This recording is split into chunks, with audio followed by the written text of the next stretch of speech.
I never expected to see her again. Not here. Not now. Not after all these years. Yet, there she was, Miriam, draped in a gown that shimmered under the chandeliers, her laughter echoing across the ballroom. I recognized that sound. It was the same laughter that once warmed my home, the same voice that whispered promises of forever, before she ripped them apart and walked away without a second thought. And she wasn't alone. Her arm was linked with Sebastian, the so-called elite executive she left me for. He stood tall beside her, his self-satisfied smirk barely concealed behind a crystal flute of champagne. He had the look of a man who thought he had it all: money, status, power. I wondered if he had any idea who I was. For years, Miriam assumed I was nothing. That's why she left. She wanted wealth, prestige, a life of luxury. And when I was struggling to build my business, when I was barely scraping by, she told me point blank, "I can't waste my life waiting for you to become someone." So she walked out.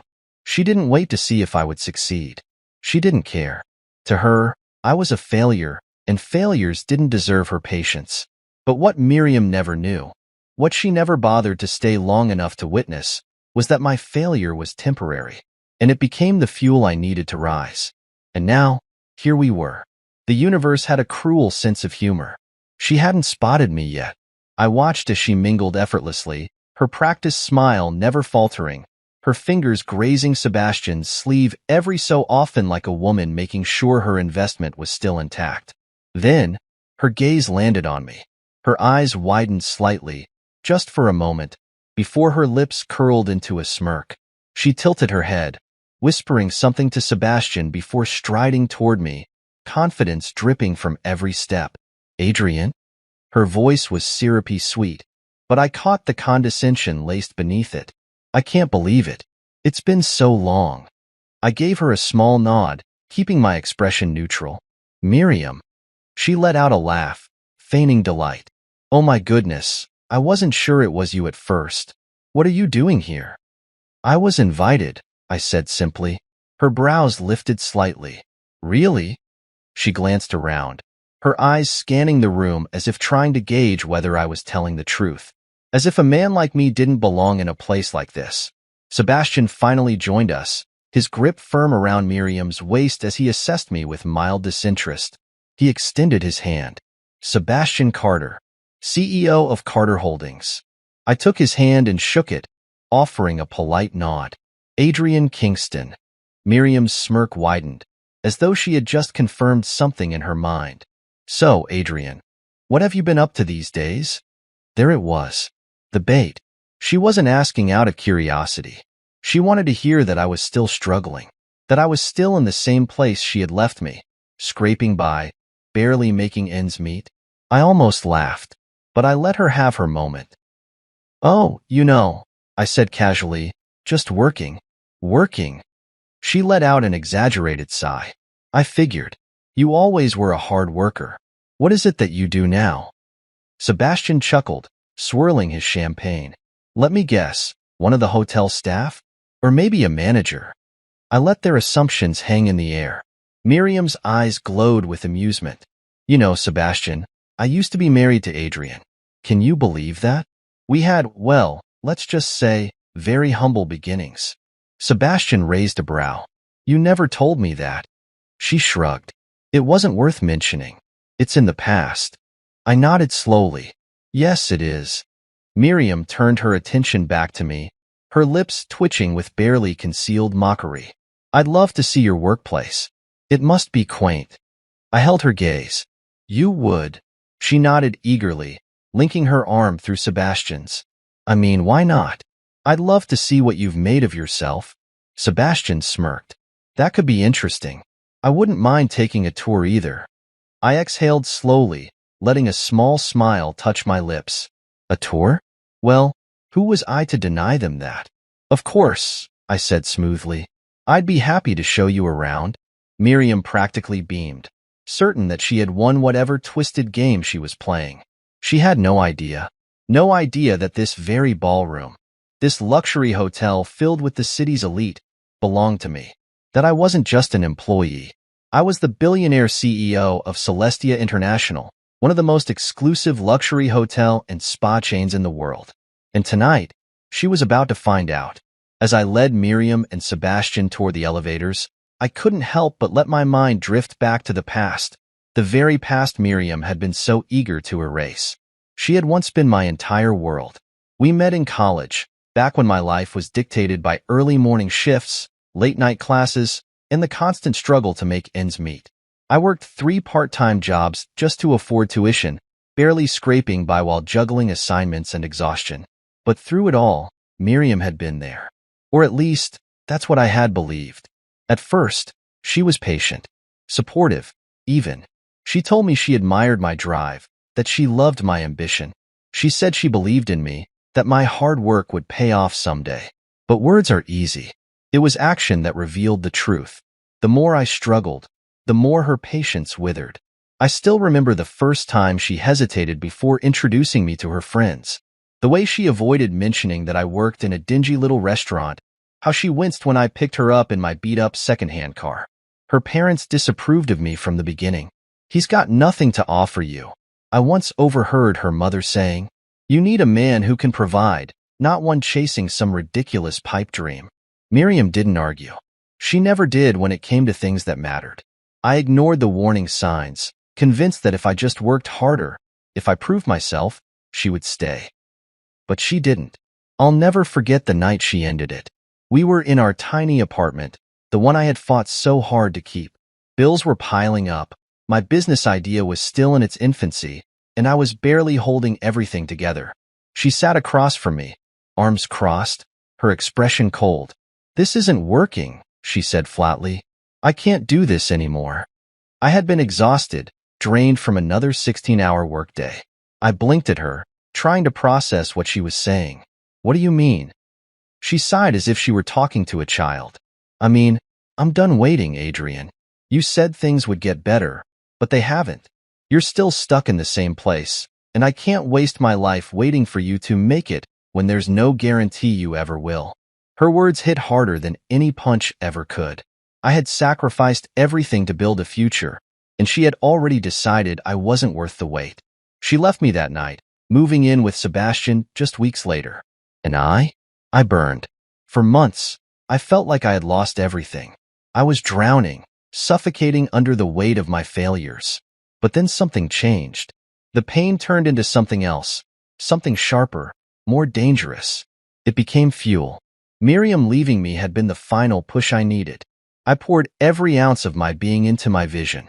I studied harder, worked longer hours, built connections. I clawed my way into the industry, starting as a consultant for luxury hotels. I learned everything: how to attract high-end clientele, how to craft an experience so seamless that people would pay thousands just to belong. And then, when I had gathered enough knowledge, I built Celestia International from the ground up. The first resort opened 3 years after Miriam left me. It was an exclusive, members-only retreat, and within months, it became the most sought-after destination for the elite. The business exploded. Investors lined up. New locations opened.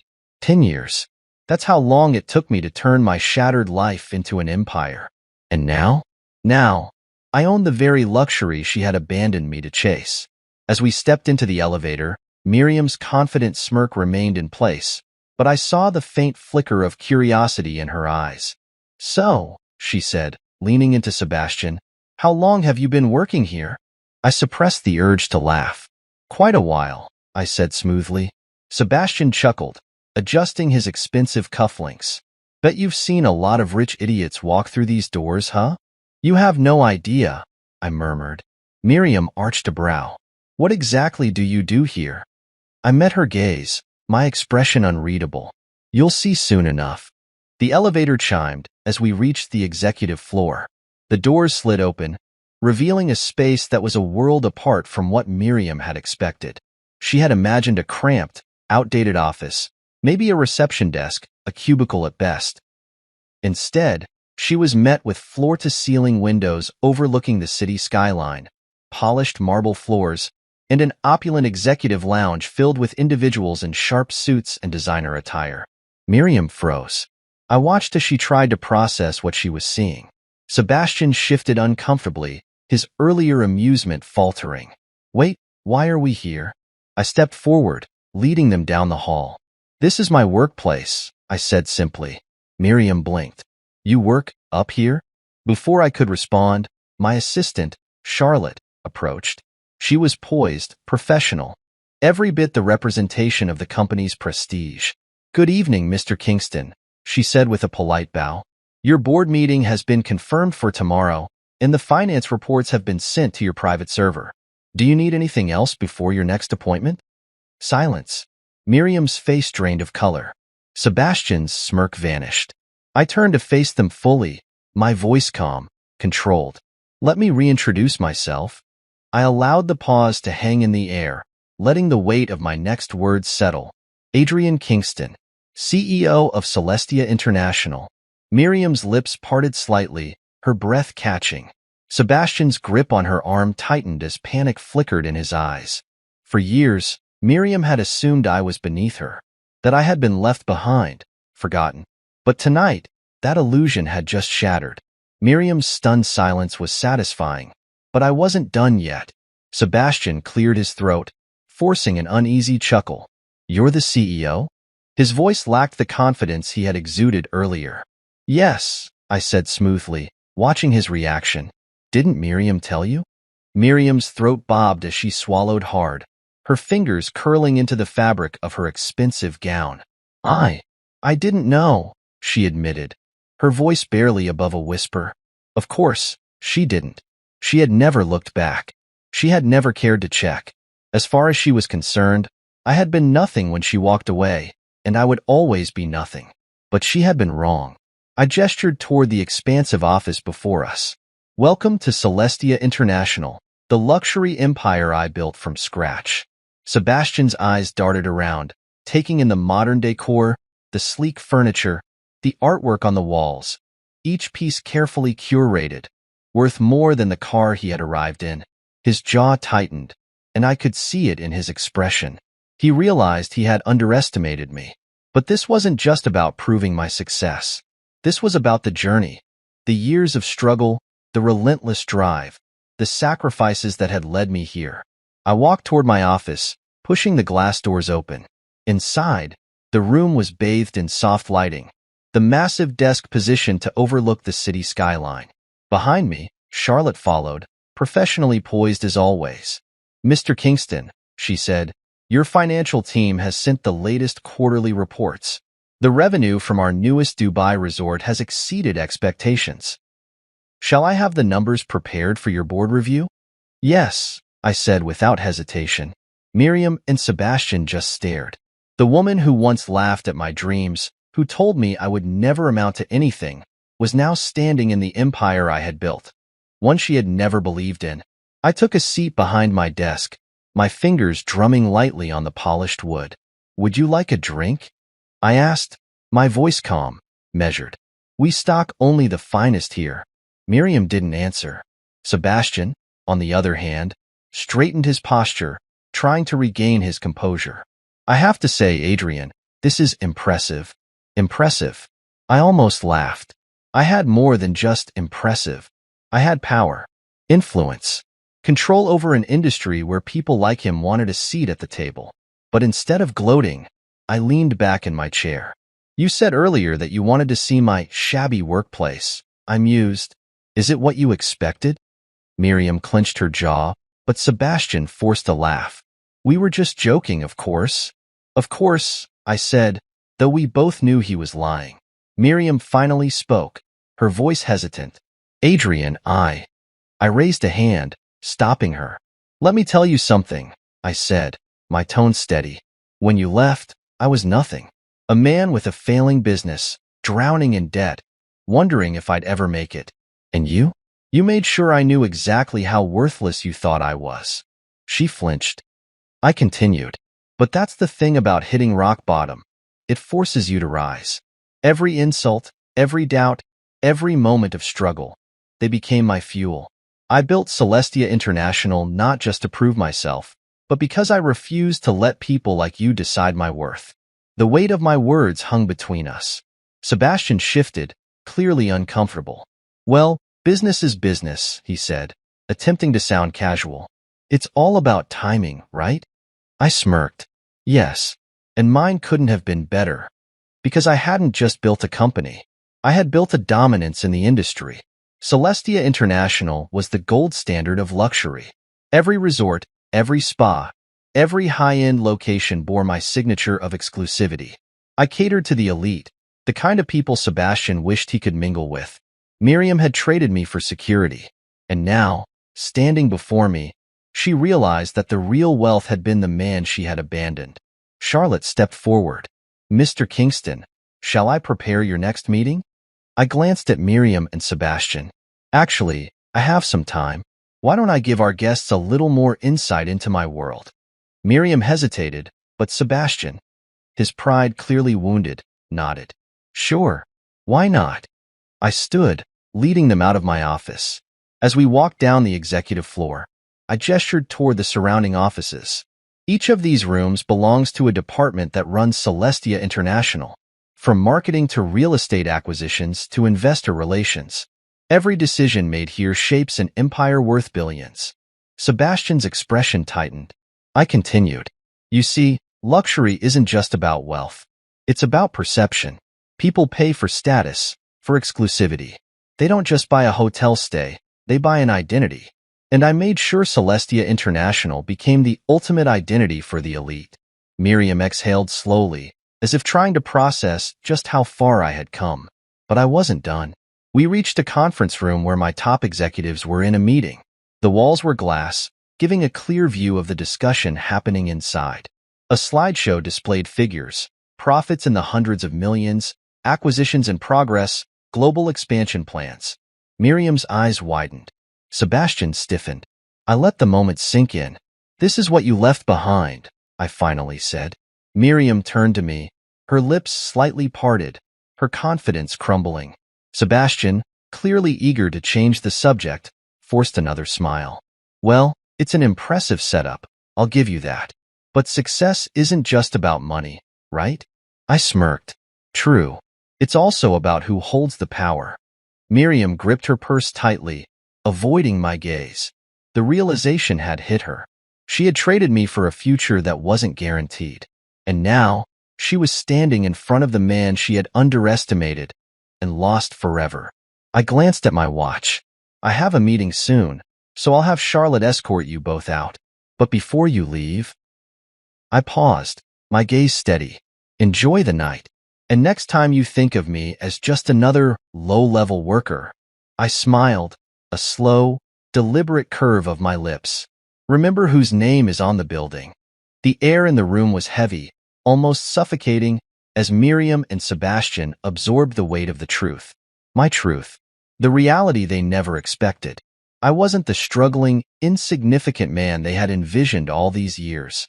I wasn't the failure Miriam had abandoned, or the shadow she assumed had faded into obscurity. I was the CEO of Celestia International, the man who had built an empire from the very rubble she left behind. Sebastian, clearly trying to mask his discomfort, forced a tight-lipped smile. Well, Adrian, I have to admit, this is impressive. I chuckled, low and deliberate. Just impressive? Sebastian hesitated, his jaw tightening. I mean, sure, you've done well for yourself. Miriam remained silent, her eyes darting around the room, as if searching for something, anything, to hold on to. But there was nothing. No witty retort. No subtle insult that could diminish what was in front of her. She had lost that power. I leaned back against my desk, watching them. You wanted to see my workplace, I said smoothly. Why don't I give you a proper tour? Miriam's lips parted slightly, but she quickly closed them, nodding instead. Sebastian shrugged. Why not? I gestured for them to follow me as I stepped out of my office. My assistant, Charlotte, was already waiting outside, her expression composed as always. Mr. Kingston, she said, handing me a sleek tablet. The projected revenue from our newest Dubai resort has exceeded expectations. We've also finalized negotiations with the Paris acquisition. Good. Prepare the final contracts for my review, I instructed. She nodded. Right away, sir. Miriam's steps faltered as she glanced between us, no doubt realizing just how far I had come. I led them down the executive hallway, where each office housed the minds that kept Celestia International running at its peak. The walls were lined with glass, giving a clear view of the high-level meetings taking place.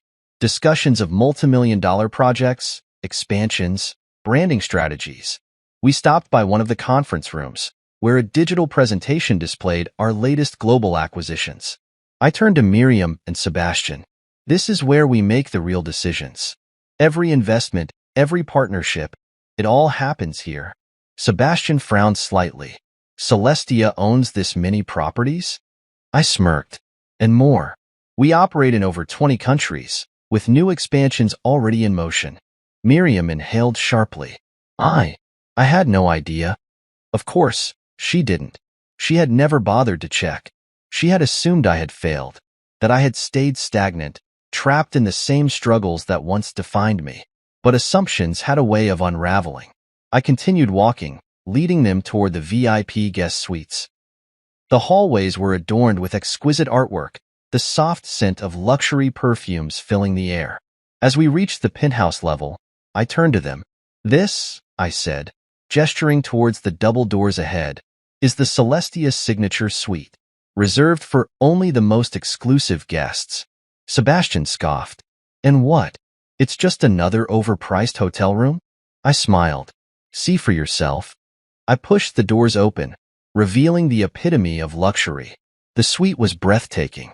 Floor-to-ceiling windows overlooked the city skyline, a private infinity pool shimmering under the soft glow of golden chandeliers, plush velvet sofas, handcrafted wooden tables, a grand fireplace. Every detail meticulously curated for the highest level of comfort. Miriam stepped inside hesitantly, her fingertips grazing the silk curtains. This is incredible, she murmured, her voice barely above a whisper. Sebastian, however, remained near the entrance, arms crossed. How much does a night in here cost? He asked, forcing a smirk. I met his gaze. Starting rate? $15,000 per night? His smirk vanished. Miriam turned to me, eyes wide. 15,000? I nodded. Some guests stay for weeks at a time. She inhaled sharply. That was more than she had ever dreamed of spending on a single hotel stay. The irony wasn't lost on me. She had left because she wanted wealth, luxury, security. And yet, the man she had abandoned was the one who had built an empire around those very things. She could have had this. She could have had all of it. Sebastian's expression was unreadable, but I could see the tension in his jaw, the way his hands clenched at his sides. He had assumed he was the successful one, that Miriam had upgraded when she chose him. But standing here, in my world, he realized just how wrong he had been. I let the silence stretch for a moment before speaking. Shall we continue? Miriam swallowed hard, nodding stiffly.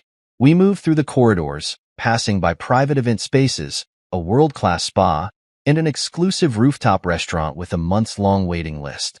Miriam's posture stiffened with each passing moment, her realization settling deeper with every luxurious detail.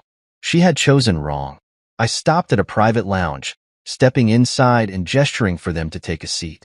Have a drink, I offered, pouring myself a glass of scotch. You must be exhausted from the tour. Sebastian waved a hand dismissively. We're fine. Miriam, however, hesitated before reaching for a glass of wine.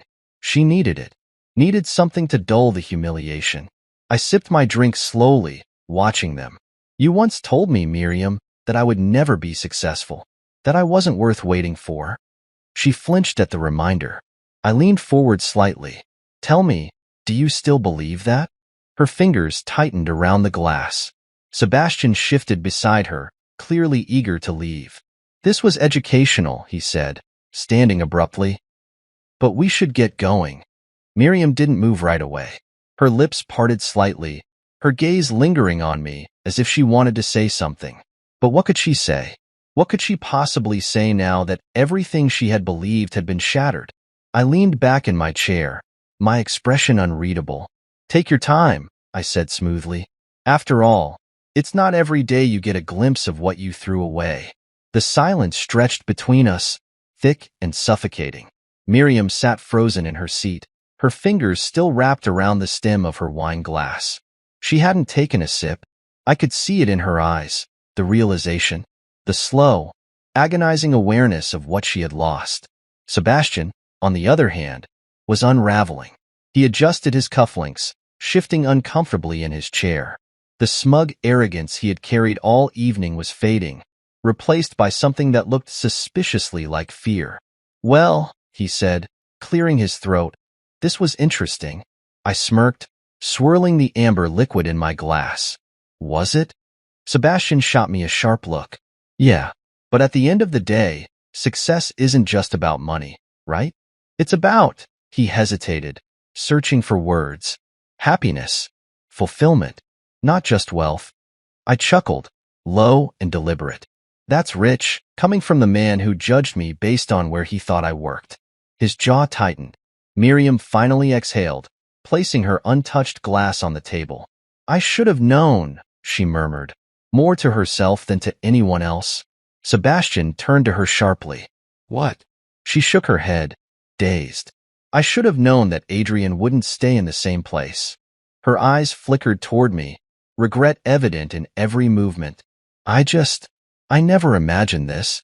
Her voice was quieter now, almost vulnerable. I didn't respond right away. I wanted her to sit in that realization a little longer, to truly feel it. She had assumed that I had failed. She had assumed that I had remained the struggling man she walked away from. But reality had a way of punishing assumptions. I leaned back, my gaze steady. "No, Miriam, you didn't care enough to imagine it." Her lips parted slightly, a flicker of hurt crossing her face. Sebastian scoffed. "All right, that's enough. We get it. You've done well for yourself. Congratulations. But don't act like you're some victim." I turned my attention to him, amused. "A victim? You act like Miriam ruined your life," Sebastian said, crossing his arms. "But from where I'm sitting, it looks like she did you a favor." I let out a slow, dark laugh. "A favor?" "Yeah," he said, leaning forward.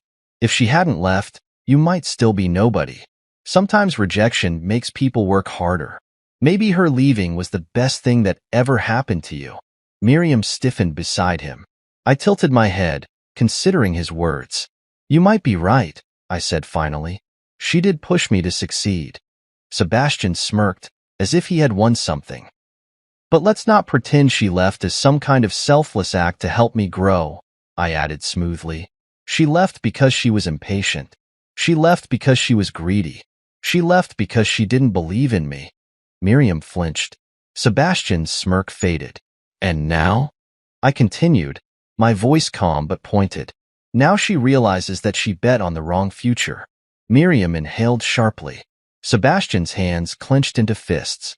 I stood slowly, adjusting my cuffs. "You see, Sebastian, the problem with people like you is that you think wealth is just about having money. But true power, true wealth, it's about control, influence. It's about having people underestimate you, and then proving them dead wrong." Sebastian's throat bobbed as he swallowed. Miriam was trembling slightly. She had never expected this, never expected to see me again, never expected that the man she had dismissed would become someone she could never reach again. I turned to Charlotte, who had been standing quietly by the door. "Prepare a car for them," I said. "I think they've seen enough for tonight." "Of course, Mr. Kingston," Charlotte replied smoothly, immediately stepping away to make the call. Miriam looked like she wanted to say something. Her lips parted slightly, hesitation written all over her face. I waited, but she said nothing. Because what was there to say? Apologies wouldn't change the past. Regret wouldn't rewrite the choices she had made. She had walked away, and now she had to live with that decision. I turned back to Sebastian, who was still glaring at me, clearly itching to salvage his ego. "You said earlier that success isn't just about money," I mused. "That it's about happiness." Sebastian scoffed. "Yeah, and?" I smirked. "Are you happy?" Sebastian's face darkened. Miriam turned to him sharply. Her expression shifted, just slightly, but I caught it. Doubt, suspicion, regret. Sebastian clenched his jaw. "We should go," he muttered, grabbing Miriam's hand and yanking her toward the exit. Miriam didn't resist. But as they reached the door, she glanced back at me one last time. Her eyes were full of something she never thought she would feel toward me. Longing, regret. But it was too late. She had made her choice. And I had already moved on. I watched as Miriam and Sebastian disappeared through the doors, Charlotte following closely behind to escort them out. The moment they were gone, the room felt lighter, quieter. I exhaled slowly, setting my drink down on the polished marble bar. Miriam had finally seen what she had thrown away, and it had shaken her to her core. But this wasn't over yet. Miriam had left me because she wanted wealth, security, a life of effortless luxury. She had thought Sebastian was her golden ticket to that world. And now, I was curious to see just how secure their life really was. I walked over to my desk, pressing a button on the intercom. "Charlotte, get me everything we have on Sebastian Carter." A slight pause, then her crisp response, "Right away, Mr. Kingston." I had learned, long ago, that power wasn't just about money. It was about information, knowing the right things at the right time, being 3 steps ahead while everyone else was still playing catch-up. And if there was one thing I knew about men like Sebastian, it was that their arrogance often outweighed their intelligence. I leaned back in my chair, waiting. 15 minutes later, Charlotte returned, a slim tablet in her hand. She placed it on my desk and stepped aside, giving me a knowing look. "I think you'll find this interesting." I tapped the screen, scanning through the information. And then, I smiled. Because Sebastian Carter was drowning. His once successful finance firm? Gone. It had declared bankruptcy 6 months ago. His personal assets? Depleted. He had cashed out stocks, maxed out credit lines, and taken desperate loans, all while trying to maintain the illusion of a high-flying executive. Sebastian Carter wasn't a wealthy businessman. He was a man barely holding his life together. And Miriam had left me for this. I almost laughed. It was poetic. She had abandoned me because she didn't want to struggle, because she didn't want uncertainty, because she wanted a shortcut to luxury. And now, she was standing on crumbling ground, and she had no idea. I tapped my fingers against the desk, considering my next move. I could let this play out naturally, sit back and watch as reality slowly crushed them. But where was the fun in that? No. If Sebastian was struggling, I wanted him to feel it. I picked up my phone, dialing a number from memory. A deep voice answered on the second ring. "Kingston." "Jared," I greeted smoothly. "How's my favorite acquisitions expert?" Jared laughed. "Busy. What do you need?" I leaned back in my chair. "Carter Holdings. Ever heard of it?" A pause. "Sebastian Carter's firm?" "Yeah. They're bleeding money. The vultures are circling." "Good," I said, smiling. "Buy out whatever's left of his assets. Quietly. I don't want him knowing it's me. Yet." Jared let out a low whistle. "You really don't play around, do you?" I chuckled. "Not when someone needs a reminder of who holds the real power." "Consider it done," Jared said. "I'll send the reports over by the end of the week." I hung up, satisfaction settling deep in my chest. Sebastian had spent the night mocking me, assuming he was the one on top, assuming I was still some insignificant man scraping by. Now, he was about to lose whatever little he had left. And Miriam? Miriam had no idea that the life she had bet on was built on borrowed time. The next day, I arrived at my office early. Charlotte was already there, as efficient as ever. "Mr. Kingston," she greeted. "The financial reports on Carter Holdings are in your inbox." And she hesitated slightly. "You might find this interesting," Miriam Carter called this morning. I arched a brow. "Oh." Charlotte nodded. "She requested a meeting." Now that was unexpected. Miriam, coming to me? I leaned back, curiosity sparking. "Did she say why?" "No," Charlotte said, "but she sounded urgent." I smirked. Desperation has a way of making people humble, doesn't it? Charlotte's lips twitched in amusement. "Shall I schedule a meeting?" I considered it for a moment. Miriam had already lost the upper hand. She had already seen just how far I had risen. Now, she was coming to me, and I wanted to know why. "Schedule it for tomorrow," I said finally. "Let her wait a little." Charlotte nodded.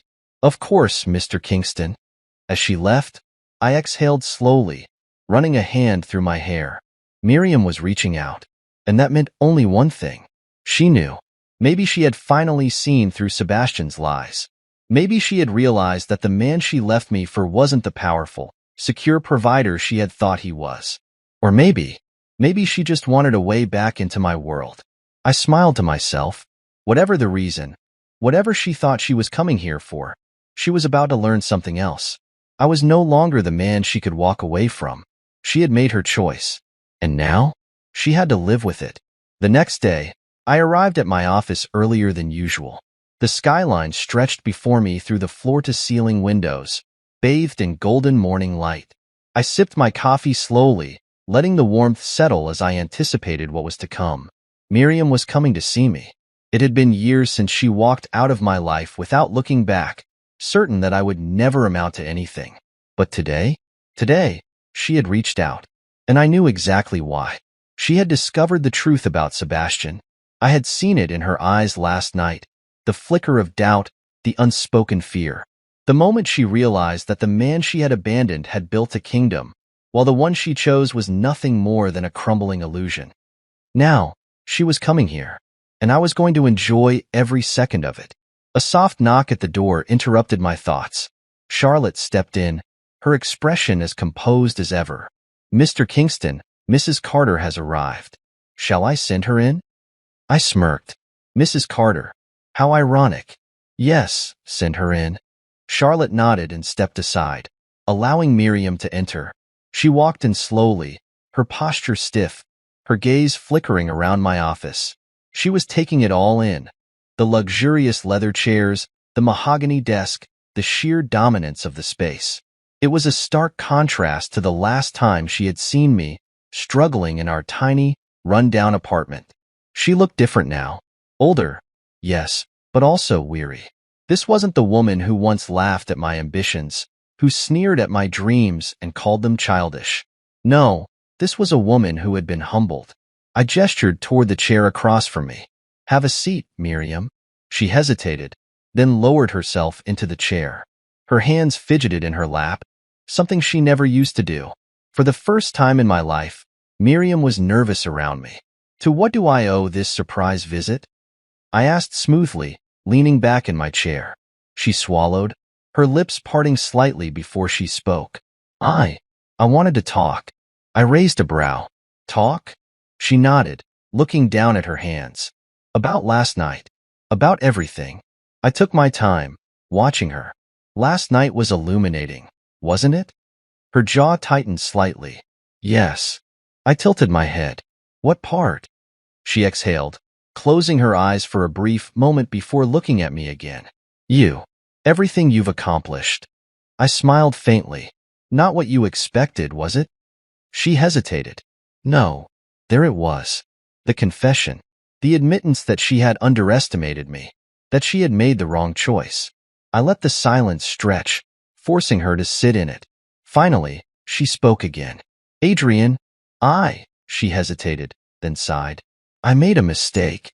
I arched a brow. "Which one?" Her eyes flickered with something close to pain. "Leaving you." I stared at her for a long moment, absorbing those words. If she had said this years ago, maybe it would have mattered.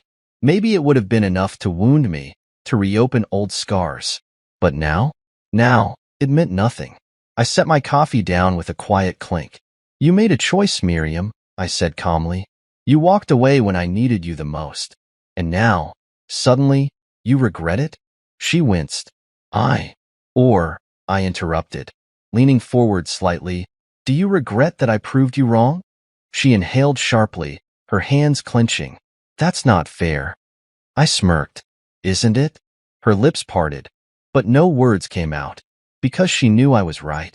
She had left because she thought I would fail, because she didn't believe in me. And now, faced with everything I had built, she realized just how blind she had been. She straightened slightly, as if trying to reclaim some dignity. "Adrian, I didn't come here to fight. I came here because She trailed off, but I already knew what she was about to say. She wanted something. Miriam had always been good at manipulating situations to her advantage. And if she was here, it was because she thought there was still a way back in. I decided to cut to the chase. You're here because you finally saw the truth about Sebastian, aren't you? Her breath caught, her eyes widening slightly. I chuckled, shaking my head. I know everything, Miriam. Her hands clenched in her lap. He's broke, I continued, my tone matter of fact. His firm collapsed months ago. He's been pretending, lying to you. You left me for a man who's barely holding his life together. She flinched as if I had struck her. I leaned back, enjoying the slow unraveling. Tell me, I said, how did you find out? Did he finally admit it? Or did you start noticing the cracks? The late nights, the secret phone calls, the sudden tension whenever money came up? Her shoulders slumped slightly. I started noticing things, she admitted. At first, it was small. He became distant, distracted. Then I realized he wasn't taking calls in front of me anymore. Bills started piling up. He told me it was just a rough patch. I smirked. And you believed him? She exhaled shakily. I wanted to. But last night changed everything, I murmured. She nodded. Seeing you, seeing this. She gestured around my office, her voice raw. It made me realize how blind I was. Silence stretched between us. And then, she finally asked the question I had been expecting. Adrian, she said quietly, is there any way we could try again? I let the words hang in the air, letting her feel the weight of them. Miriam Carter, the woman who once walked away from me without a second thought, was now sitting in front of me, asking for another chance. I inhaled slowly, then exhaled, and I smiled. Not out of happiness, out of pure satisfaction, because Miriam was about to learn the most cruel twist of fate. She had left me for a man she thought was better, and now she wanted to come back. But the thing about choices, you don't always get to undo them. Miriam's voice trembled slightly as she asked the question, is there any way we could try again? I stared at her, letting the words settle in the air. The woman who had once mocked me, who had left me in my darkest moment, now sat across from me, asking for another chance. She had left because she thought I was going nowhere. She had chosen a man she thought was better. And now? Now, she wanted back in. I exhaled slowly, leaning forward. Let me get this straight, I said, my voice calm. You walked away from me when I had nothing. You married another man because he could give you the life you wanted. And now that you've realized that life was built on lies and borrowed money, you're sitting here, asking me if we can try again? Miriam flinched, her fingers twisting together in her lap. I didn't know, she murmured. I didn't know he was lying. I didn't know he was. Of course you didn't know, I cut in smoothly, because you never cared about the truth. You only cared about what looked like success. And now that the illusion is gone, you're scrambling for a backup plan. She inhaled sharply, blinking rapidly. That's not fair. I chuckled, shaking my head. Not fair. She winced. Tell me, Miriam, I said, my voice softer now, almost mocking. If I were still the same man you left years ago, if I were still struggling, would you be sitting here? Silence. She couldn't answer. Because we both knew the truth. She only wanted me now because I had one. Because I had become everything she thought I never would. And that was the most satisfying part of all. I stood up, walking around my desk until I was right in front of her. Do you know what the best part of this is, Miriam? I asked, my voice deceptively calm. She looked up at me, her eyes uncertain. What? I smiled. I don't want you back. Her breath caught. I saw it. The exact moment reality hit her. The moment she realized that she had lost me forever. She had spent all these years assuming I was beneath her, assuming I had failed, assuming I had been waiting for the day she might return. But I hadn't. I had moved on. I had built something so beyond her reach that even now, sitting in front of me, she wasn't worthy of stepping back into my world. She opened her mouth, then closed it, her hands gripping the arms of the chair. Adrian, please, she whispered, her voice raw. I shook my head, cutting her off. No, Miriam. She swallowed hard, her face paling. You made your choice, I continued, my voice as sharp as a blade. And now, you have to live with it. Tears welled in her eyes, but I felt nothing. No pity, no sympathy, Just satisfaction. Because this was justice. I straightened, walking back to my desk. Charlotte, I called out, my voice steady. The door opened almost immediately. Charlotte stepped inside, her usual composed expression unwavering. Yes, Mr. Kingston?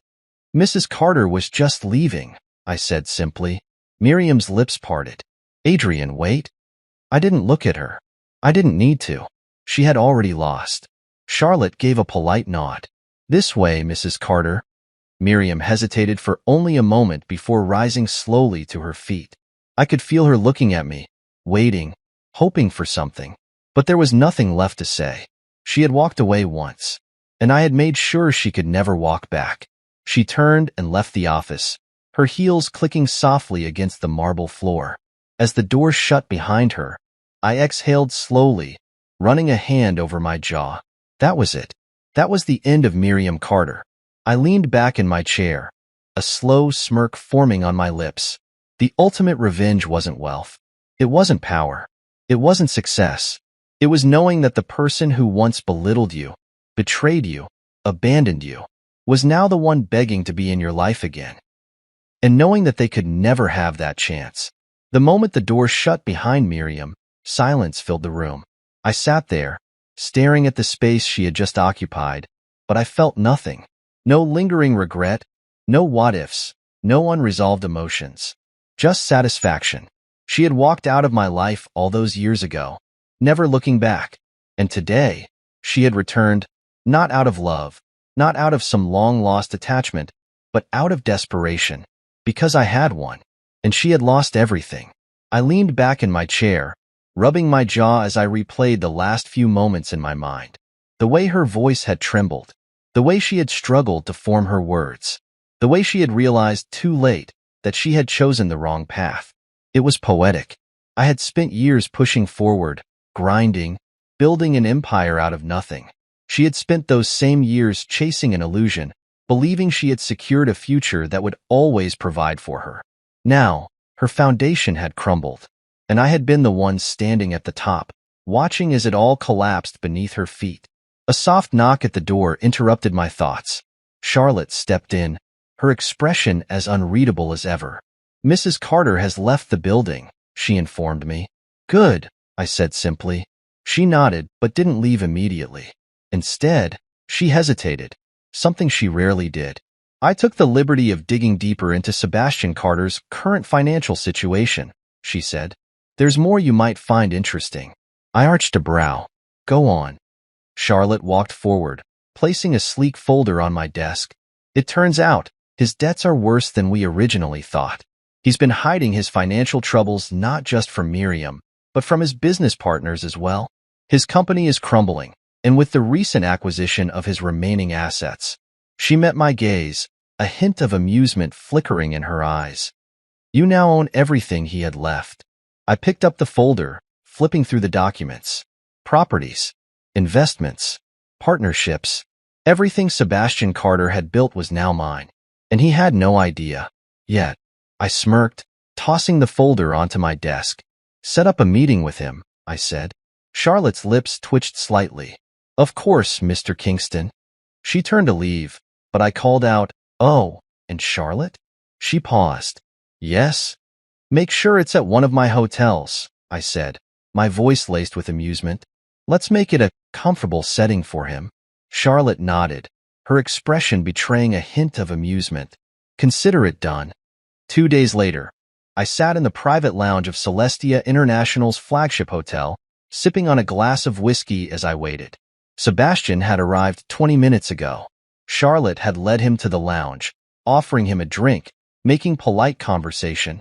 He had no idea what was coming. I watched him through the glass window separating the two rooms. He sat there, legs crossed, a faint smirk on his lips, as if he still believed he had some form of control. It was almost sad. Almost. I stood, adjusting the cuffs of my suit before stepping into the lounge. Sebastian looked up, his smirk widening. Kingston, he greeted, his tone casual. Didn't expect you'd actually want to meet in person. I took a seat across from him, my expression unreadable. Sebastian. He leaned back, swirling the drink in his glass. I have to admit, you've done well for yourself. Quite the upgrade from where you were a few years ago. I smirked. And quite the downgrade for you, I hear. His jaw tightened slightly, but he forced another chuckle. I won't lie, things have been rough. Business cycles, you know how it is. But it's temporary. I tilted my head. Is it? He frowned. What's that supposed to mean? I leaned forward, placing my glass on the table. Sebastian, let me save you some time. Your company is dead. Your finances are in ruins. You've been pretending, scraping by, hiding from the inevitable. I paused, letting my words sink in before delivering the final blow. And as of 2 days ago, I own everything you had left. The color drained from his face. He stared at me, his glass hovering midair before he slowly set it down. You're lying, he said, but his voice lacked its earlier confidence. I pulled out the folder Charlotte had given me and slid it across the table. Go ahead. Take a look. He hesitated before reaching for it. The moment he opened it, his expression shattered. His hands trembled slightly as he flipped through page after page. Legal documents, transaction records, signed agreements. Everything was gone. Everything was mine. He inhaled sharply, his fingers gripping the edge of the folder. You, he swallowed. You planned this. I smiled. No, Sebastian. You planned this when you built your entire life on borrowed money and arrogance. His breathing quickened, his jaw tightening. You bastard, he hissed. I chuckled. Now, is that any way to speak to your new landlord? His head snapped up. What? I leaned back, enjoying every second of this. That penthouse you and Miriam have been living in? That company office you still pretend to run? That car you drive? I spread my arms. All mine now. Sebastian's hands clenched into fists. You can't. I already have, I interrupted smoothly. Silence stretched between us. Sebastian's breathing was uneven now, his entire body stiff with barely contained rage. I let the moment linger before standing. I wanted you to be the first to know, I said casually. After all, it's only fair. You spent years thinking you were above me. And now? Now you're nothing. Sebastian pushed back his chair suddenly, standing so fast that his glass nearly tipped over. His face was flushed with humiliation and fury. You think this is over, he growled. I smirked. Oh, Sebastian. I leaned in slightly, lowering my voice. This was never a fight. It was a lesson. His jaw clenched so tightly I thought he might break a tooth. I straightened, adjusting my suit. Enjoy the rest of your evening, I said lightly. I imagine it'll be your last one in my penthouse. And with that, I walked out, leaving Sebastian Carter to drown in his own downfall. As I stepped out of the lounge, I didn't bother looking back. There was nothing left to see. Sebastian Carter, the man who once held his nose high, the man who believed he had everything, was now standing in the ruins of his own arrogance. He had mocked me, dismissed me, taken the woman who was supposed to stand by my side. And now, he had lost everything. His fortune, his business, his home, and soon Miriam. I walked through the sleek marble corridors of the hotel, my shoes clicking against the polished floors. Charlotte was already waiting by the elevator, holding a folder in her hands. Did he take the news well? She asked, amusement lacing her voice. I smirked. Not at all.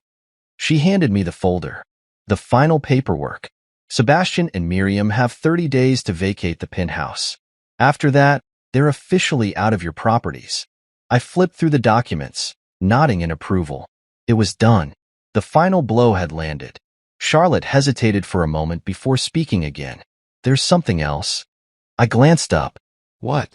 She pressed her lips together, as if debating whether to say it. Then, finally, she said, Miriam is outside. She's waiting in the lobby. I exhaled slowly, but I wasn't surprised. Of course, she was. Miriam had always been resilient in her own way. Even now, after everything that had happened, she wasn't ready to let go. Charlotte gave me a knowing look. Do you want me to send her away? I considered it. I had nothing left to say to Miriam. I had given her my answer the last time we spoke. There was no going back. But still, I wanted to see what she would say, what excuse she would come up with now that her world had collapsed. I slipped the folder under my arm, sent her up to the rooftop lounge. Charlotte gave a slight nod. Understood. I leaned against the glass railing, staring out at the city skyline. The rooftop lounge was private, exclusive to only a select few guests. It was quiet here, the air crisp as the evening lights flickered below. I heard the elevator doors open behind me, followed by hesitant footsteps. Then, her voice. Adrian. I didn't turn around right away. I took a slow sip of my whiskey before finally facing her. Miriam stood there, wrapped in an elegant coat, her expression a mixture of nerves and desperation. She looked tired, like a woman who had been running toward something that no longer existed. Nice view, isn't it? I said casually, turning back toward the city. She stepped forward hesitantly. I didn't know where else to go. I smirked, swirling the amber liquid in my glass. You're not here because you don't have anywhere else to go, Miriam. You're here because you don't have anyone else to turn to. She flinched, but she didn't deny it. I sighed, setting my drink down. What do you want? She inhaled shakily. I don't know, she admitted. I just needed to see you. I let the silence stretch between us before speaking. You saw me, Miriam. You saw what I became. You saw the life I built, the one you thought I'd never have. Her lips trembled. I was wrong. I chuckled, shaking my head. That's an understatement. She swallowed. I know I hurt you. I exhaled slowly. Miriam, do you even remember the last thing you said to me when you left? She paled slightly. I gave her a cold smile. I do. You said, I can't waste my life waiting for you to become someone. Her breath hitched. I took a step closer, my voice quieter now, but no less sharp. And now, you want to come back because I became someone. She looked away, ashamed. You don't love me, Miriam, I continued. You love what I have. You love the security, the success. You love the idea of being beside me now that I'm at the top. Tears welled in her eyes. That's not true. Isn't it? I challenged. She exhaled shakily. I did love you, Adrian. I swear I did. I studied her, searching for sincerity. And maybe once, it had been true. Maybe in the beginning, she had loved me. But love that vanishes when times get hard? That isn't love at all. I shook my head. Even if that were true, it doesn't matter anymore. She bit her lip, struggling to hold back her emotions. You really won't give me another chance? I tilted my head, studying her for a long moment. And then, I said the only thing that mattered. I already moved on. Her breath caught. I didn't elaborate. I didn't need to. The truth was there, hanging between us, undeniable and final. She blinked rapidly, trying to hold herself together. I understand, she whispered. And for the first time, I believed her, because she had no other choice. She had lost. And I had won in every possible way. I turned back toward the city, my hands resting on the railing. Goodbye, Miriam. I heard her inhale sharply, but she didn't argue. She didn't beg. She just stood there for a moment longer, then finally turned and walked away. The elevator doors closed behind her, leaving nothing but the quiet hum of the night. I took another sip of my drink, letting the moment settle. This was it, the final chapter of a story that had once defined me. I had built an empire from the ashes of my past. I had proven everyone wrong. And most importantly, I had freed myself. As the city lights flickered below, I smiled to myself, because for the first time in years, I wasn't looking back. I was only looking forward, and it felt damn good.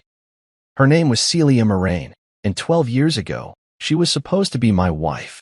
That's what the invitation said. That's what the engraved rings promised. That's what every friend and family member believed when they flew in, booked hotel rooms, and set aside time to celebrate the beginning of something beautiful.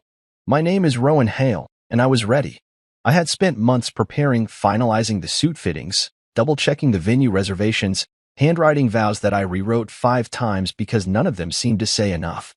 I had even installed custom lighting at the reception hall to make the photographs warmer, more alive. I wanted it perfect. I needed it to be perfect. But perfection doesn't make people stay. For days before the wedding, My phone rang just after midnight. I was standing in my kitchen, barefoot, eating leftover chicken straight from the pan. The phone lit up with her name, Celia, and I answered immediately. Her voice was trembling. Not sobbing, not hysterical, just trembling, like someone caught between truth and something they were trying very hard to believe. She didn't start with hello. She didn't ask how I was. She said, Rowan. Jackson's sick. Jackson, her ex. The man she swore she'd cut out. The one she promised was a closed chapter, more memory than person. I didn't say anything at first. I thought maybe this was a pre-wedding panic call. Maybe she just needed reassurance. But she kept going, her words tightening like a noose. He's really bad. I have to be there for him. I blinked, leaning against the counter. Okay, for how long? Her pause dragged. She inhaled deeply. I need you to cancel the wedding. There it was. Sharp. Deliberate. Like she'd rehearsed it. I remember looking down at my hand, still holding the greasy fork from dinner, not even sure I'd heard her right. I said her name again, softer, like maybe that would bring her back into focus. Celia, what are you talking about? I'm not coming back, Rowan. I have to be there. And if you can't accept that, then maybe we shouldn't be together at all. I waited for the part where she would backtrack. The part where she'd say it was just temporary, that she was confused, that she didn't mean it. But that part never came. If you don't obey, then stay alone. Obey. That word hit me harder than the rest. Obey like I was some stubborn child refusing to understand a lesson she'd already decided for both of us. Obey like my pain was secondary to her virtue. Obey like love was a command she could withdraw if I didn't comply. I didn't scream. I didn't throw my phone or beg or cry. I didn't ask what Jackson had or why it had to be her. Instead, I stood in silence, listening to her breathe on the other end of the line, like maybe part of her knew what she was doing and didn't have the guts to say it out loud. When I finally spoke, it was only 3 words. I heard you. Then I hung up. The next hour was slow, numb. I sat in the dark, staring at the kitchen wall like it might rewrite what had just happened. I could have called her back, could have driven to her apartment. But what was I going to say? That I forgave her? That I'd wait for her to decide again? No, that wasn't love. That was self-erasure. So I blocked her number. Then I blocked her parents. I opened our wedding website and deleted it. I took the rings, hers and mine, and locked them in a drawer. I stared at the tailored suit still hanging in my closet, wondering if it would ever be worn or if it had just become the most expensive lesson of my life. I didn't leave my apartment that night. Not physically, but something in me did walk away. From her. From the version of me who waited around for people who couldn't stay. From the man who thought loyalty was about sacrifice instead of balance. Celia Moraine had made a choice. She walked back into someone else's arms. And in doing so, she burned the bridge between us to ash. They say real love never dies. But that's a lie we tell ourselves to keep the story pretty. Real love, the kind that builds, that anchors, that expands who you are, that love doesn't issue ultimatums. It doesn't demand obedience. And it sure as hell doesn't walk out 4 days before a wedding because an old flame is coughing in the dark. So no, her loyalty was never mine. Not really. It just borrowed my time, wore my ring, and almost took my future with it. Almost. She said it like she was canceling brunch. That's what stayed with me the longest. Not the heartbreak, not the betrayal, but the ease. The complete lack of weight in her voice when she delivered a decision that detonated the future I had built brick by brick around her. You'll understand one day, she said, like I was some emotional novice who couldn't see the brilliance in what she was doing. As if there would ever come a day when I'd look back and thank her for leaving me. After I blocked her, I thought it would be over. I thought silence would be the clean break I needed. But my phone kept buzzing, first with unknown numbers, then with ones I recognized but hadn't stored. Greta Moraine. Her mother. Cold elegance wrapped in spiritual superiority. She always looked at me like I was a pet project Celia had taken up, charity in human form. And now, Greta was calling to tell me how mature Celia's decision was. How it was an act of selflessness to go back to her ex during a time of need. Then came Claude. Dr. Claude Moraine. Her father. A man who wore his degrees like medals and measured morality in grand gestures. He left a voicemail that began with, Rowan, I want to offer you some perspective, and ended with, you're too emotional to see that this is love in its most generous form. Love? That wasn't love. That was emotional theft disguised as compassion. And somehow, I was the one they expected to applaud it. The part that messed me up the most wasn't that Celia left. It was that they expected me to praise her for it. Like my heartbreak was a small price to pay for her noble sacrifice. As if the invitations I sent out, the deposits I paid, the life I rearranged, all of it was disposable because Jackson coughed hard enough to warrant her pity. I guess the years we spent together didn't hold up next to nostalgia and an old flame's weakness. That night, I didn't cry. I packed. I walked through my apartment with a trash bag in one hand and a silence in my chest that felt like a second heartbeat. I tossed the save the dates into it. The extra favors we'd ordered. The wedding board she made on the cork wall with handwritten notes about table arrangements and song selections. All of it went into the bag. I pulled down the photo of us from the hallway, the one we took in Asheville when the fall leaves lit up the sky like fire. I stared at it for a long time. We looked happy. We looked sure. But smiles lie in photographs. They don't tell you how much someone is willing to let you hurt. By sunrise, I had made up my mind. I wasn't going to stay in the city. I wasn't going to keep looking at the apartment we were supposed to move into after the honeymoon. I wasn't going to hear from mutual friends asking if I was okay. I deleted everything. My social media. My email address. I didn't want comfort. I wanted distance. So I took a bag of clothes, my tools, and what little furniture I'd built myself, and I left. Not forever, but long enough to disappear. I remember standing at the curb, the air thick with morning traffic and the kind of stillness that only exists when your life has completely unstitched. I looked up at the window where I used to wave goodbye to her, where I once stood watching her walk toward me like a promise I'd finally been allowed to keep. That window was empty now, just like everything else. There's a moment, right before you choose to erase someone, when you realize just how much of yourself you gave to them. That realization stings. Because no matter how much you try to retrieve what you gave, time, trust, faith, it never comes back the same. It's like ripping pages out of a book and hoping the story still makes sense. I didn't beg. I didn't call her parents back. I didn't scroll through old texts or sift through pictures wondering what I missed. I wasn't going to do what they wanted, frame her betrayal as some great act of courage. I erased them the way they erased me. By the end of that week, I was gone. It took me 2 full days of driving before I even looked at a map. I didn't have a destination, just a direction, anywhere that wasn't here. I followed open roads like they were veins leading away from a dying heart, fueling my escape with black coffee, bad diner food, and silence. No music, no podcasts, just the hum of tires on asphalt and the slow unfurling of grief in my chest. Eventually, I stopped in a small town I'd never heard of, Fairgrove.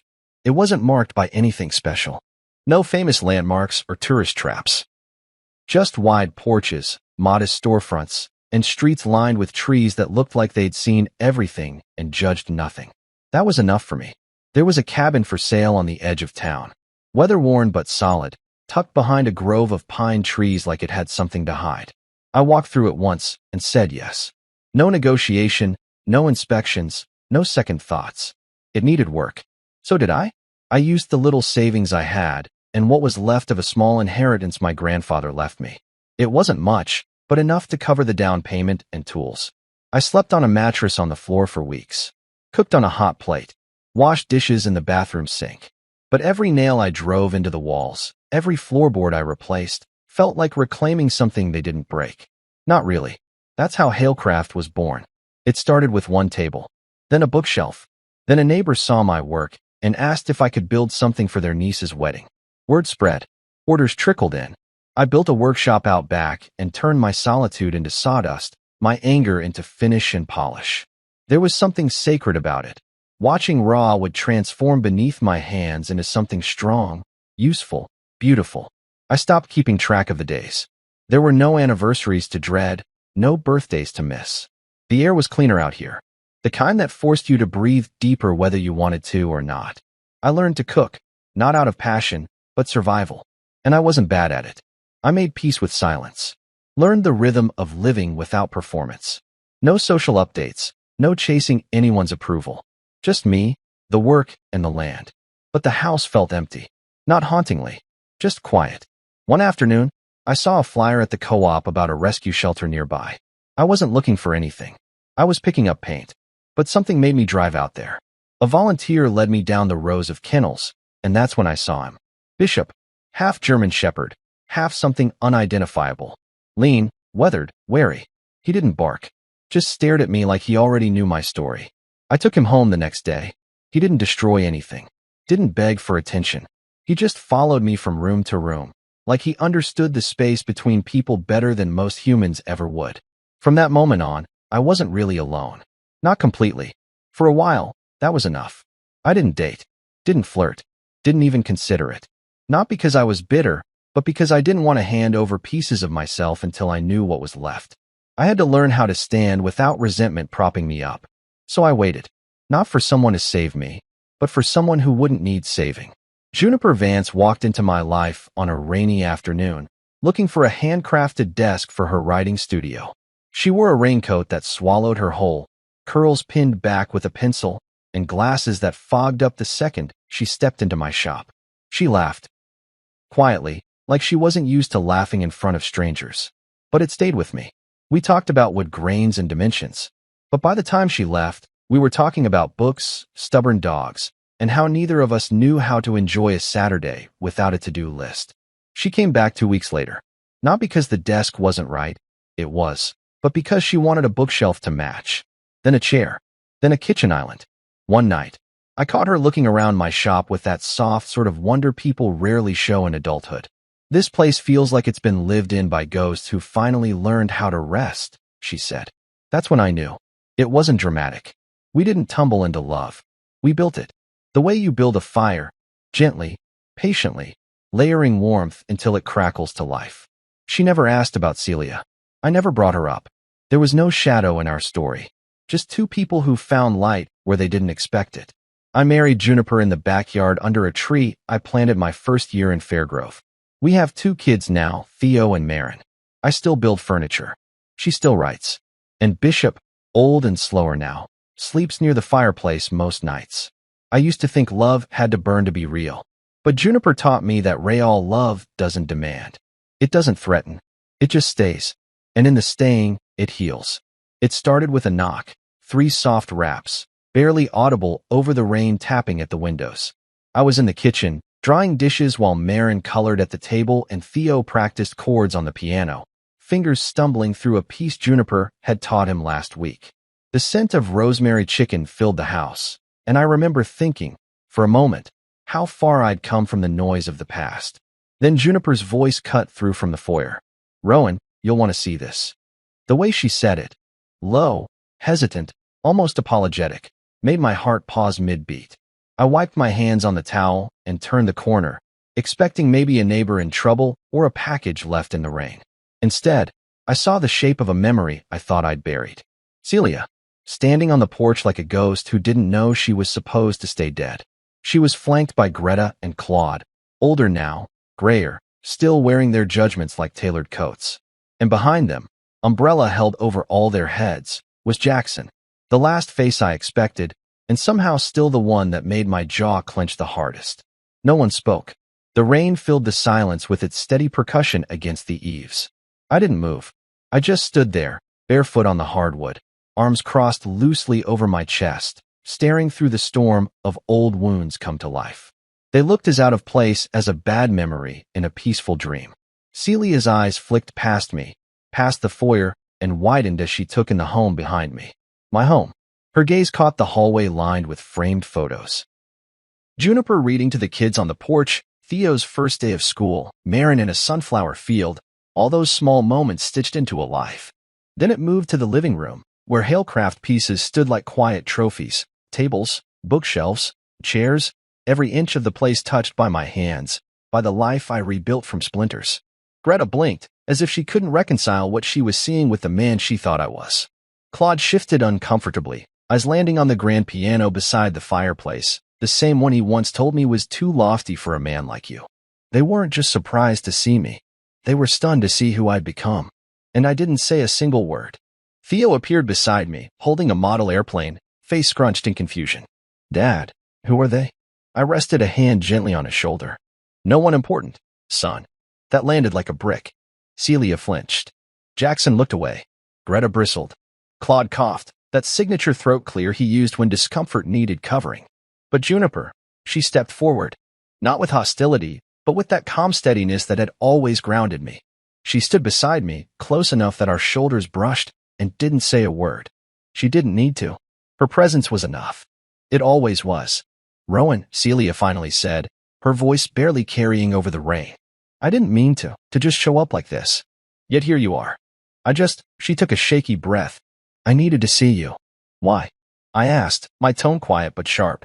After 12 years, what exactly did you think you'd find? Her mouth opened, but she didn't answer. Greta stepped in like a handler. We didn't come to cause a scene. We just found my address, I cut in. Which none of you should have. Claude took a step forward, clearly ready to deliver some monologue filled with guilt-wrapped intentions. But I wasn't in the mood for redemption theater. I raised a hand slightly, palm out. Don't. Just don't. Behind me, I could feel my children watching. This wasn't just about me anymore. This wasn't a private heartbreak being re-examined. This was my life, my family, my home. They were standing in it uninvited, unannounced, acting like they had some moral right to be here. We didn't know you'd.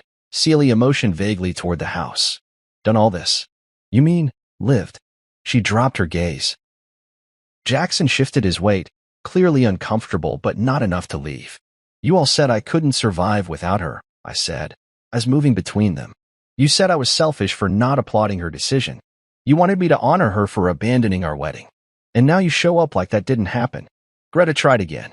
She was young. It was a complicated time. No, I snapped. It wasn't complicated. It was a choice. She made it. And I made mine. Celia's lip quivered, but it was hard to tell if it was remorse or embarrassment. Maybe both. You don't belong here, I said, not shouting, not trembling, just telling the truth. You walked out of my life. All of you. I didn't chase you then. I'm sure as hell not inviting you in now. I turned my back, took Juniper's hand, and walked toward the kitchen. I didn't need to slam the door or curse them out. I just left them standing there, soaked in their own regret. Let them see what I built without them. Celia stepped forward first. It was always her move, taking the lead, speaking softly enough to sound vulnerable but firmly enough to stay in control. Some part of me still remembered how I used to lean in when she spoke, like her words carried answers I needed. That part of me was long gone. Rowan, I never meant to hurt you, she began, her voice shaking like she was the one who needed comforting. She didn't look the same. Time had drawn soft lines around her eyes and mouth, and her once fiery confidence had dulled into something cautious. Regretful, maybe, or just rehearsed. Greta stepped in, her arms crossed tightly across her chest. We raised Celia to follow her heart, she said, like it was a badge of honor instead of an excuse. Jackson needed her. I tilted my head, barely able to contain the disbelief crawling up my throat. So did I. Claude cleared his throat, always the mediator. Always the one who tried to lace manipulation and politeness. We've fallen on hard times, he said. Jackson's business collapsed. Celia is divorced now. And we thought, maybe we could talk. I almost laughed. Talk? As if that word hadn't died between us 12 years ago. As if conversation could rebuild the bridge they lit on fire and danced around. Talk about what? I asked, arms still folded. My voice was steady, but I could feel the pulse in my jaw. I had nothing to prove, but something in me wanted them to hear every beat of what they'd missed. Celia looked up, smiling nervously. Us, she said, like it was obvious. Maybe we were always meant to circle back. You've done well. You built a life. Maybe we could. I didn't let her finish. You mean come back into the life you threw away? The words landed heavy. She blinked fast, like the weight of them stung. Good. I was 22, Rowan, she said, her voice cracking. I didn't know what I was doing. You knew enough to leave, I replied. Greta stepped in, indignant now. You make it sound like she did something unforgivable. She did, I said, and you helped her do it. I could feel Juniper standing just behind me. She hadn't spoken, hadn't moved from the archway where she stood with her hand resting lightly against the wall. That was her way, presence without pressure. She trusted me to handle this. Trusted me to protect the life we built. Claude sighed. You've made a wonderful home here, Rowan. We can all see that. It's just. Celia thought. Celia thought I'd still be here, I said, cutting him off. Waiting. Alone. Maybe broken enough to be grateful if she ever wandered back. Celia swallowed hard. That's not fair. No, I said. What wasn't fair was you giving me an ultimatum 4 days before our wedding. What wasn't fair was expecting me to cancel everything while you ran off to hold another man's hand. What wasn't fair was telling me to stay alone if I didn't support it, and meaning it. She looked like she might cry, but the tears didn't come. Maybe they weren't real enough. Maybe they were, and she'd just forgotten how to use them on me. You were always so sure of things, she whispered. Even when I wasn't. Wrong, I said. I wasn't sure of things. I was sure of you. And that was my mistake. For a moment, the room fell quiet. Even the rain outside seemed to pause, giving space for whatever silence needed to sit between us. Then Theo's voice floated in from the other room, calling for Juniper. It grounded me again, reminded me what mattered and what didn't. You don't get to come back now and try to reclaim something you destroyed, I said. This isn't a movie. There's no dramatic reunion here. You don't get to walk in, see the life I built, and decide you want a piece of it. We're not trying to take anything, Claude said, but even he sounded unsure. I met Celia's eyes one more time. I'm not angry anymore. That's what you don't understand. I don't hate you. I just don't need you. She stared at me, speechless. And I meant it. Every word. The bitterness had burned off long ago. What remained was something stronger. Something peaceful. She had taken my past, but she had no place in my present, and certainly no claim to my future. Jackson hadn't spoken. Not yet. But I saw him shifting behind them, jaw clenched, arms crossed like he'd swallowed more pride than he could handle. I didn't care. Not about his downfall, his struggles, his pain. That man stole my wedding day and still had the nerve to look bored in my hallway. I turned to Juniper then, offering her a faint smile. She nodded back, silent approval in her eyes. I faced them all one last time. This conversation is over. Juniper didn't say a word as she stepped beside me. She didn't need to. Her presence, solid, calm, was louder than anything Celia or her family had said since showing up. Her hand slid into mine, fingers threading through the calluses, grounding me. Our kids stood in the hallway, barely hidden behind the corner wall. Marin's curls poked out as she peeked around, wide-eyed. Theo held her hand protectively. He was too young to understand the history standing at our front door, but old enough to know this wasn't just a normal visit. Who are they, Dad? He asked, his voice cautious but steady. I looked down at him, then back at the people who once taught me how cruel indifference could be. No one important, I said.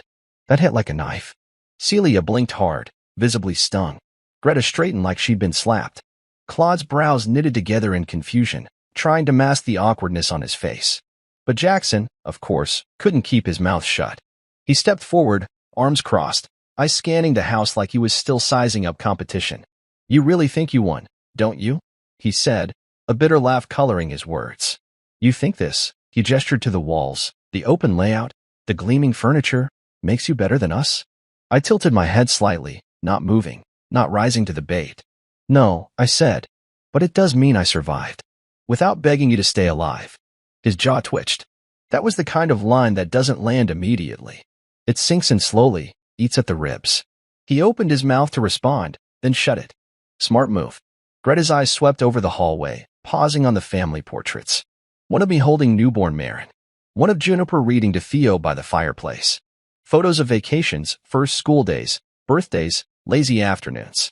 The snapshots of a life they never expected me to have. The kind of life they told me I wouldn't achieve without Celia. Your children are beautiful, she said eventually, like offering a compliment could smooth over the crater they'd left. I nodded once, slow. They are. They look like a happy family, Claude added, trying to be diplomatic, as though civility could rewrite history. They're one, Juniper said suddenly, her voice low but sure. They have one. Celia's eyes moved slowly over the living room. My work was everywhere. Handcrafted tables. Custom shelving. The rocking chair I built for Marin the week she was born. The signature Halecraft stamp etched into each piece. She reached out like she might touch one of the side tables but thought better of it. Her hand hovered, then fell. You really moved on, she whispered, as if she still didn't believe it even while standing in the evidence. I had to, I said. You moved out of my life. I just didn't follow you. That silence again. The heavy one. The kind that fills a room when there's nothing left to say but the truth. For a moment, no one spoke. Just the ticking of the old clock above the mantel. Just the kids' soft footsteps behind us as they retreated to their rooms. Then, of all people, Jackson spoke again. You act like you're better than us. Like you've never made mistakes. I didn't move. Didn't blink.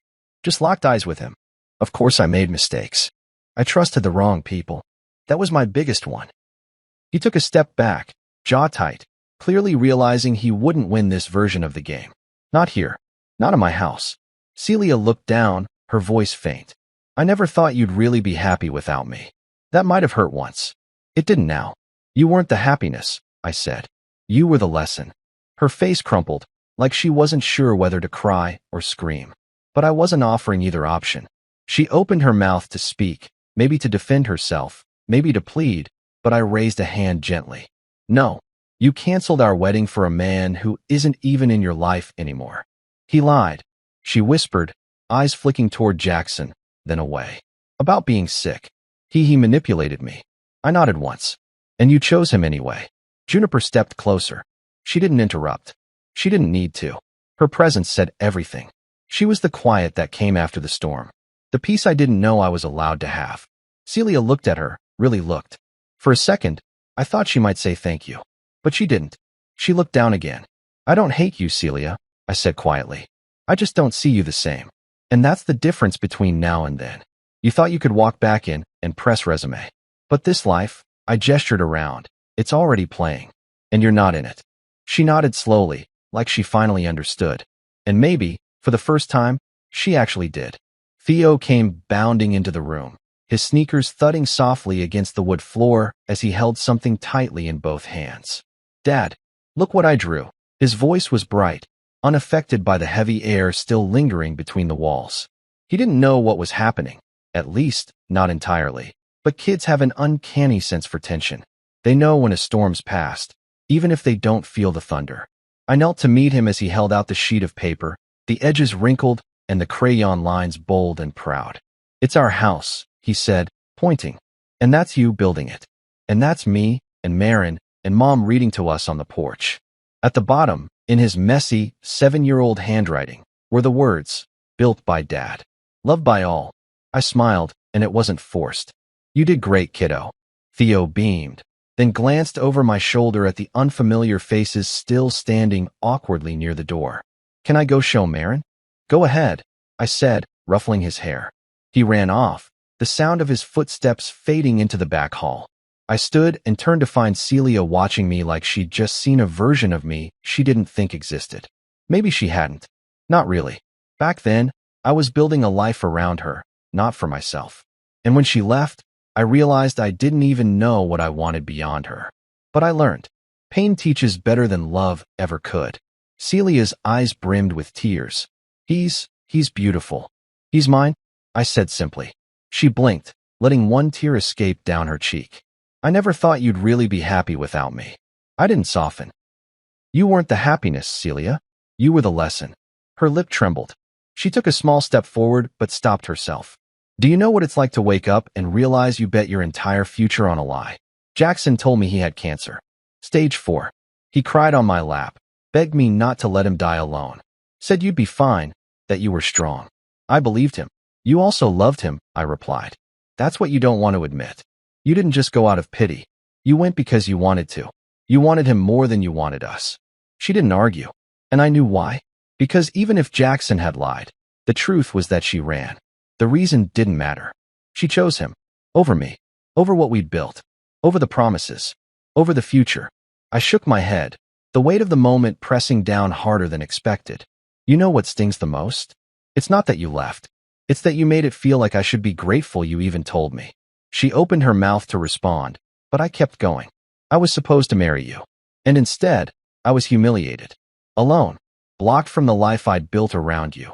Told I needed to obey and understand. As if loyalty was some luxury I didn't earn. I was young, she whispered. I was scared. So was I said. Difference is, I didn't run. Juniper walked in then, holding Marin on her hip, and the tension in the room shifted again. Marin rested her head against Juniper's shoulder, half asleep, thumb near her mouth. Juniper looked over at me, and then at Celia, not with hatred or envy, but quiet strength. Is it okay if I take them upstairs? She asked. Yeah. I nodded, grateful for her sense of timing. Thank you. She turned and carried Marin up the stairs, her silhouette framed by the glow of the hallway light. And I swear, at that moment, nothing Celia could say would ever come close to what Juniper had just done.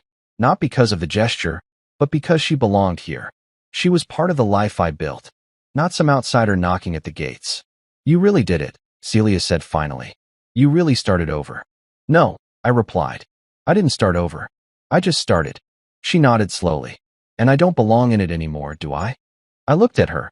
At the woman who once held all of my future in her hands and threw it away like confetti. You never did. Her face twisted with something between sorrow and shame. She turned toward the door, where Greta and Claude waited, still silent, unsure, out of place in the warmth of this home. But before she left, she said one more thing. I'm sorry. I didn't reply, not because I didn't believe her, but because the words came a decade too late. Juniper was upstairs tucking in our children. My son had drawn a picture of the life I built. My daughter fell asleep to the sound of her mother's voice reading her a story. There was nothing Celia could offer that would match that. And I had no space left for ghosts. I should have known they didn't come just to say sorry. People like that, people who walk away when it matters and come back when it's convenient, they never arrive empty-handed. Or empty-hearted. They bring needs, expectations, debt wrapped in nostalgia. Claude was the first to drop the mask. He cleared his throat, looked around the room one more time, and said, "We came to ask for help." There it was. Celia didn't flinch. Greta turned her head, as if she were embarrassed but not surprised. Jackson's arms stayed crossed, his mouth twitching like he'd rather be anywhere else than here, but he didn't leave. That said enough. I leaned against the staircase banister, arms folded. Help with what? Claude's gaze lowered slightly. His tone took on the flavor of a man trying to soften a confession. Things haven't been easy. Jackson's business collapsed during the pandemic. We invested heavily. The loss was significant. Significant. That word does so much heavy lifting when pride's at stake. He continued. Celia lost her condo after the divorce. Greta's, well, her position at the foundation was compromised after a grant misappropriation issue. We've been struggling. The same family that once looked down their nose at me, called my career quaint, and told me I wasn't stable enough for Celia, was now standing in my home, where every plank and nail had been placed by my own two hands, telling me they needed help. I raised an eyebrow. You came to ask for my money. Greta's head snapped up. It's not like that. Then what's it like? Celia stepped forward again. It's not just about money, Rowan. It's also, maybe a second chance. A connection. We've all made mistakes. Juniper appeared in the doorway then, arms crossed, her expression unreadable. But her eyes, those sharp, intuitive eyes, were locked on Celia. She didn't interrupt. She didn't need to. Her silence was a shield around our home. Connection, I repeated, my voice low. After 12 years of silence, you suddenly want a connection. Celia looked at Juniper, and for the first time since she walked through the door, her confidence cracked. Juniper had that effect on people. She didn't command rooms, she commanded truth. Just by standing still. You came here, I continued, not because you missed me, not because you regretted what you did. You came here because everything you thought you'd have fell apart. And I didn't. Claude took a step closer. You're successful, Rowan. It's obvious. And despite everything, we're still family in a way. I laughed. Just once? Sharp. Family? You cut me off the moment I stopped serving your story. You all told yourselves a lie about Celia's noble decision and shoved me into the role of selfish villain.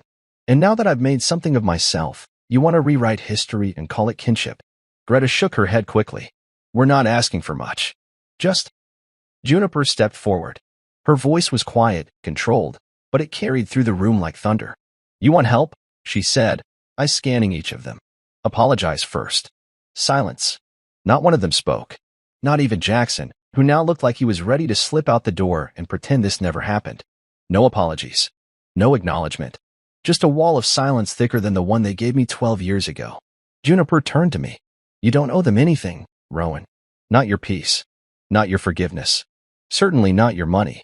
I looked at Celia, waiting. Still nothing. You can't even say you're sorry, I said, the words flat now. You showed up here, hoping I'd still be the version of me you left, quiet, uncertain, desperate to be chosen. But that man is long gone. Claude opened his mouth again, but I stopped him with a raised hand. I don't need the details of your misfortunes, I said. I've lived mine. I buried the man you left behind. I grieved him. And then I built this. I motioned to the house, to Juniper, to the life still breathing behind every door in this home. You didn't come here to reconnect, I added. You came to collect. And I'm not your inheritance. Greta's voice broke the silence, brittle and uneven. We thought maybe you'd be the kind of man who forgives.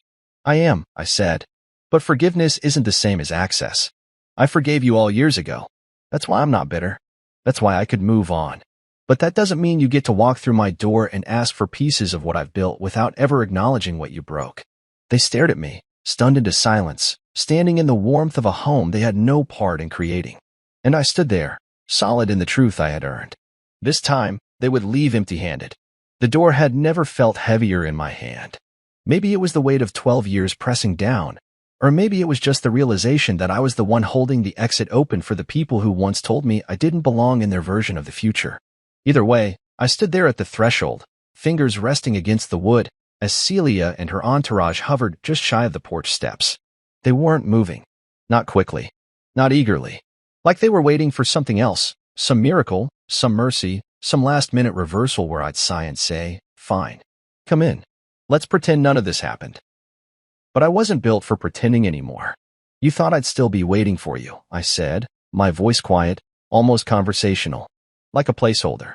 Like my life would freeze until you decided to thaw it. Celia winced, but she didn't interrupt.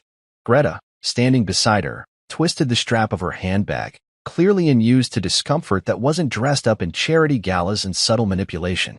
Claude kept a hand on her shoulder, his own gaze drifting past me into the home they thought I didn't deserve. But I didn't wait, I continued. I built. I healed. I moved on. That was the truth in its purest form. I didn't just move away from them. I didn't just cut contact. I remade myself. Not to spite them. Not to show them. But because I had to. Because I couldn't carry their absence forever. At some point, you stop waiting at a door that never opens. You build your own house. Celia's lip trembled, but she didn't speak. I could see it in her eyes, though, the words rising and falling, searching for purchase. But the time for words had passed. Words are easy. It's the showing up that matters. And showing up now, after 12 years of silence, wasn't noble. It was desperate. "So that's it?" she finally asked, her voice hoarse. "After everything, that's it?" I studied her for a moment. The girl I had loved, bright-eyed, reckless, full of fire, was gone. What stood before me was a woman shaped by her choices. And while I didn't hate her, I no longer felt bound to the story we almost wrote. "That was at 12 years ago," I said.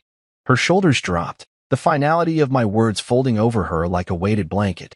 Jackson stood a few feet behind them, hands in his pockets, jaw locked in that same smug tension he wore like armor. But even he looked defeated now. He hadn't said a word since Juniper spoke. Maybe it finally hit him that he wasn't just the man Celia left me for. He was the reason she was standing here, empty-handed and unsure. As they turned to leave, Greta paused, her gaze lingering on a family photo by the front entryway. I didn't know if it was curiosity or jealousy or something more twisted. Maybe she was trying to understand how I could possibly have made a life better than the one they offered. Jackson muttered something as he stepped past the threshold.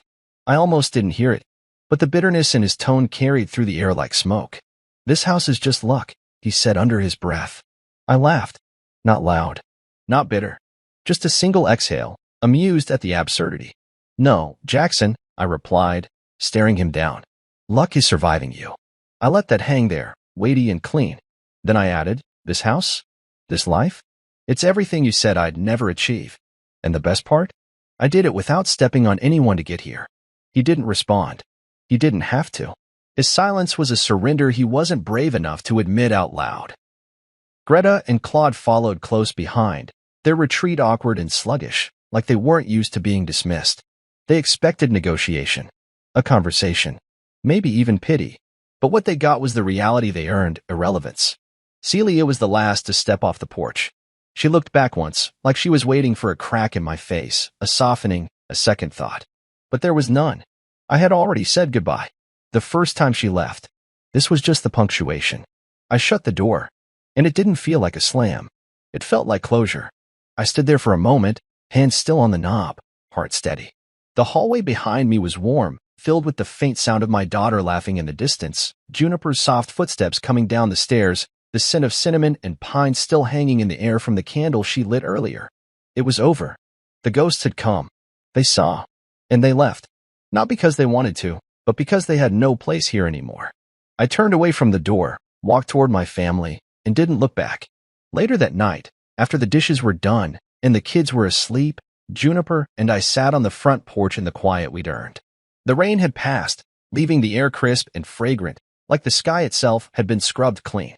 The wood beneath our feet was cool, still slightly damp, and Bishop lay curled beside my chair, his old frame rising and falling with the slow rhythm of deep sleep. Juniper handed me a mug of tea and sat beside me without a word. That was her way. She never pressed. She waited until I wanted to speak, and when I did, she listened like my voice was the only one in the world. "You okay?" she asked softly, not looking at me but out toward the lawn, where fireflies blinked lazily in the dark.